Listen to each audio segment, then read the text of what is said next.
Bonjour à tous, bienvenue dans notre émission Dimanche Débrief après une magnifique réunion à Auteuil et le Grand Steeplechase de Paris. Avec moi François Moreau, bonjour François. Bonjour Francis, bonjour à toutes et à tous.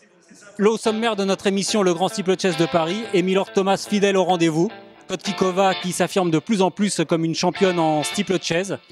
Le retour semaine passera par Caen et sa magnifique réunion de trotteurs, l'Anjouloir Challenge au Lion d'Angers et un samedi à Auteuil. Nous aurons évidemment notre question qui fâche sur la réussite grandissante des sauteurs étrangers, le top et le flop de la semaine et nos repérés. Tout de suite, le moment fort de notre réunion à Auteuil, le Grand Steeplechase de Paris. Le Grand Steeplechase de Paris a été remporté par son grand favori Milord Thomas qui a assuré son statut pleinement. C'est la première victoire pour sa propriétaire Magalhães Bryant, pour son jockey Jacques Ricou et pour son entraîneur Dominique Bressou, un entraîneur qui a réalisé un travail d'orfèvre comme il nous l'explique.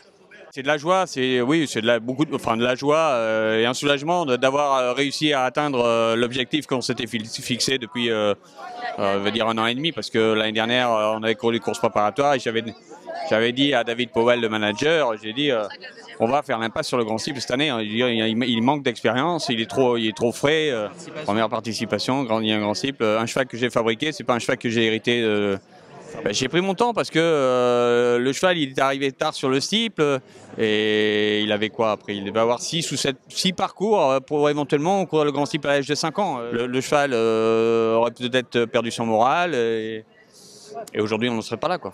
Donc François, je crois que Milord Thomas c'était le meilleur aujourd'hui. Oui, c'était le meilleur Francis. On ne gagne pas le prix Lallet Jousselin par hasard, on ne gagne pas le prix Ingrès par hasard et aujourd'hui il a montré que c'était vraiment lui le meilleur, même si on a eu très peur à la rivière des tribunes, car tout a failli s'arrêter à ce moment-là parce qu'il a failli faire pile. Il a failli faire pile, mais ensuite il a tout négocié à la perfection. Il a tout négocié à la perfection avec un Jacques Ricou survolté et c'était vraiment lui le meilleur. Il a dominé son sujet de la tête et des épaules, Francis. Il a dominé un cheval qui va rentrer dans l'histoire, lui, pour sa collection de 2e place dans ce Grand Steeplechase de Paris. C'est Shannon Rock pour la 4e fois, donc à la 2e place. Son jockey, David Cotin, n'a aucun regret. Oui, c'est un champion et il est tombé sur meilleur à chaque fois, mais on peut pas lui en vouloir. À chaque fois, il est là, il répond présent et il donne tout ce qu'il a. Enfin, presque. Mais là, il est battu par meilleur, il y a rien à dire. Il fait une petite faute à la dernière, ouais, mais ça va rien changer, je pense. Ce qui est beau, c'est qu'il dure, il est toujours là et il répond toujours présent le jour J. Voilà, on fait avec. Donc François, une arrivée, un mélange de favoris et d'outsiders.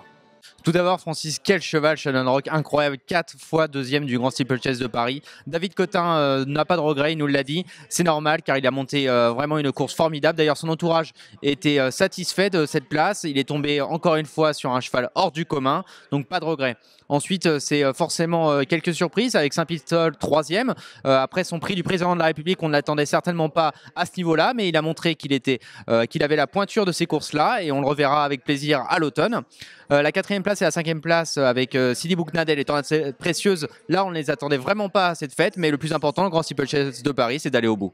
C'est d'aller au bout et les outsiders ont aussi le droit de se faire plaisir et de faire plaisir à leurs entourages qui jouent le jeu. Nous avions un second groupe 1 ce dimanche à Auteuil, c'était le prix Ferdinand Dufort. Le prix Ferdinand Dufort a donc vu la victoire de Kotkikova qui remporte son premier groupe 1. C'est sa 5e victoire consécutive et forcément son entraîneur Jean-Paul Gallorini était ravi. Elle est leader de sa génération, elle le fait très bien, facilement. Elle n'a que 4 ans, attendons un peu, la route est longue. Voilà. Elle est de la branche des cracks, de Cotigette, Catco. D'ailleurs, le frère à Bernard Secli est venu me féliciter. Alors vous voyez, ça fait plaisir. Donc la casaque du comte de Montesson a brillé. François, je crois que Kotkikova, elle était au-dessus du lot. Mais elle est au-dessus du lot, depuis le début de l'année. Aujourd'hui, il n'y a pas eu d'émotion. Elle est incroyable, cette pouliche. Ses petits camarades n'ont pas le niveau et ça va être difficile d'aller la chercher cette année. Nous passons tout de suite à notre retour semaine. Mercredi à Caen, le plus vieux classique au trot, le Saint-Léger des trotteurs a couronné chez Génilou. Le poulain de Sébastien Garato et Antonio de Souza ne fait sans doute que commencer à briller au plus haut niveau. Dans les Ducs de Normandie, Roi du Lupin conserve son sceptre. L'inaltérable trotteur de Jean-Paul Marmion, élevé par Jean-Michel Bazir, a triomphé de bout en bout. C'est la première fois qu'un 10 ans s'adjuge le groupe 2 Canet. Au Lion d'Angers, jeudi, David Cotin a enfin remporté la plus longue course du monde, l'Anjouloir Challenge, en selle sur Kikon, un sauteur préparé par son père. Nous allons aussi parler de cette première journée du grand week-end de l'obstacle avec un samedi à Auteuil où il y avait également de grandes épreuves. Ce samedi à Auteuil, il y avait le prix Kestarabad, un groupe 3 réservé aux 4 ans sur les haies, et la révélation d'un poulain. Il s'agit de Blue Dragon. Blue Dragon qui a vraiment séduit son entraîneur Guy Chérel. Oui, il a montré son potentiel aujourd'hui. Jusqu'à présent, il avait couru les courses qu'il avait à courir, il les a gagnées. Là, on est dans la cour des grands. Maintenant, il y a Bonito Duberlet qui n'est pas là. Mais écoutez, quand il sera là, tant mieux. Ce sera parfait. On verra. Ce sera bien. François, est-ce que Bonito Duberlet a maintenant un adversaire de taille? Bien Francis, on le saura le 7 juin et seulement le 7 juin, car Bonito Duberlet, on pensait qu'il était seul au monde cette année sur les haies. Blue Dragon a fait un truc exceptionnel hier sur l'hippodrome d'Auteuil. Personne ne peut savoir qui est le meilleur entre les deux et on ne le saura malheureusement que le 7 juin, ou heureusement plutôt. Bon, on sera présent à Auteuil le 7 juin, on ratera surtout pas ça. Il y avait un autre moment fort, c'était le prix La Barca. Et comme on le voit sur ces images, les Français, une petite déroute des Français.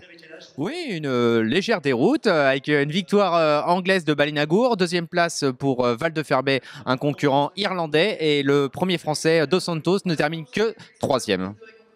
Cette petite déroute, comme tu dis, des Français va nous amener à notre question qui fâche en vue de la grande course de haie d'Auteuil. Donc les Français ont été terrassés dans cette dernière course préparatoire à la grande course de haie d'Auteuil. Cela a de quoi nous inquiéter. Début de réponse de François Nicole. Il est clair que de toute façon, les clients ont d'énormes moyens pour acheter nos meilleurs chevaux, qu'on leur vend avec plaisir, parce qu'il ne faut quand même pas cracher dans la soupe. Ceci dit, le cheptel s'amenuise de plus en plus et je ne sais pas avec quoi on va pouvoir courir les groupes dans quelques années. Donc beaucoup de hurleurs français sont exportés, c'est inquiétant pour nous? Oui, c'est inquiétant car sans dénigrer les entraîneurs étrangers, l'élevage français se porte à merveille et résultat, les entraîneurs et propriétaires étrangers viennent grappiller nos meilleurs chevaux. Résultat, on a moins de chevaux entraînés français qui gagnent des courses. On a du coup la plus grosse crainte en vue de la grande course de haie d'Auteuil qui aura lieu le 7 juin. François Nicole n'est pas le moins inquiet. Je pense que moins ils viendront chez nous et mieux ça sera, parce que ça va être la grande course de haie, ça peut être un jour le grand steeple. J'ai ouï dire que M. Mullins voulait le courir, il a tout à fait le droit. Et voilà, et ça va être beaucoup plus compliqué pour nous, quoi. Et il nous reste les chevaux qui passent pas la visite, ou les chevaux qui sont trop justes, donc voilà, quoi. On verra donc le 7 juin si les petits chevaux français arrivent à se défendre dans la grande course de haie d'Auteuil. Nous passons tout de suite à nos rubriques les tops et les flops.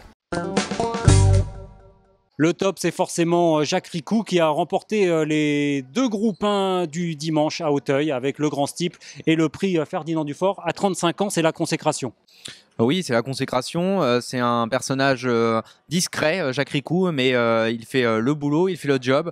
Il était très ému après sa victoire dans le Grand Steeple. Il pleurait chaudement sur la piste. Voilà, ça fait plaisir de voir un jockey de ce niveau-là consacré dans la plus belle course au monde.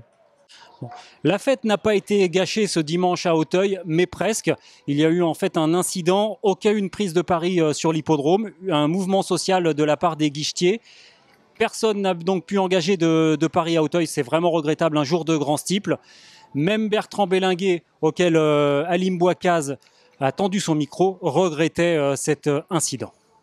Oui, c'est dommage évidemment, mais vous savez, on est dans une période de négociation qui est délicate en ce moment, puisqu'il s'agit d'aboutir à un résultat qui est conduit par le directeur du PMH, et donc on lui fait confiance. Bon voilà, il y a eu ce mouvement aujourd'hui, j'espère que les négociations vont se poursuivre, reprendre et qu'elles vont aboutir. François, est-ce que c'est inquiétant ce mouvement au PMH ? C'est inquiétant, c'est regrettable. Pour tout vous dire, ça a un peu gâché la fête, contrairement à ce que tu disais. Il y avait de la grogne dans le public. On va retenir que ça, malheureusement, de cette journée du côté du public, même si le rendez-vous sportif était important. Quand on vient sur un hippodrome, c'est pour regarder les chevaux, c'est pour regarder les entraîneurs, c'est pour regarder les jockeys, c'est pour regarder un spectacle, mais c'est aussi pour jouer sur les guichets. Espérons que tout rentre dans l'ordre rapidement entre le PMH, le PMU et les sociétés mères. Et passons tout de suite à notre rubrique Les Repérés. Florent Béas a profité de cette magnifique réunion pour nous dégoter un petit cheval. C'est chez les jeunes 3 ans du prix Stanley. Mon coup de cœur lors de cette très belle réunion à Auteuil sera dans la 3e, le prix Stanley, le numéro 9, Irmao Joas, pensionnaire de Jean-Paul Gallory, qui avait débuté par une bonne 3e place dans le prix Will Monarch. Aujourd'hui, il a patienté en queue de peloton avant de tracer une très belle ligne droite pour venir prendre le premier accessible après lutte en prenant sa revanche sur son compagnon de boxe, l'estimé Mokala Katoas. Ce concurrent est en constant progrès, donc ce Irmao Joas devrait rapidement ouvrir son palmarès car sa fin de course a vraiment été séduisante. François, de ton côté, tu as un petit cheval à suivre dans la réunion de ce lundi? Oui, le 106 Almur Cab qui cherche sa course dans les quintés, ça sera peut-être pour lundi. D'accord, moi je vais ajouter le 819 Jungle. Espérons qu'on puisse faire plaisir à nos téléspectateurs. Il est temps, François, de te remercier. Merci Francis. Et de remercier toute notre équipe, Alain Stromboni, Fabrice Archambault, Alim Bouakaz. Et nous nous retrouvons dimanche prochain à Longchamp.